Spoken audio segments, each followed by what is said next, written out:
ONGC நிறுவன சொத்துக்களை சேதப்படுத்திய வழக்கில் மீத்தேன் திட்ட எதிர்ப்பு கூட்டமைப்பின் தலைமை ஒருங்கிணைப்பாளர் ஜெயராமனுக்கு ஜாமீன் வழங்கி உயர்நீதிமன்ற மதுரை கிளை உத்தரவிட்டுள்ளது.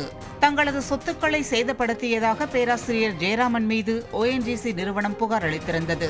இதையடுத்து ஜெயராமனை போலீசார் கைது செய்தனர். இவ்வழக்கில் ஜாமீன் கோரி உயர்நீதிமன்ற மதுரை கிளையில் ஜெயராமன் மனு தாக்கல் செய்திருந்தார். மனுவை விசாரித்த நீதிபதி ஜெயராமனுக்கு ஜாமீன் வழங்கி உத்தரவிட்டார். ஆனால் கதிராமங்கலத்தில் நடைபெற்ற போராட்டம் காரணமாக பேராசிரியர் ஜெயராமன் உள்ளிட்ட 10 பேர் கைது செய்யப்பட்டு திருச்சி மத்திய சிறையில் அடைக்கப்பட்டுள்ளனர்.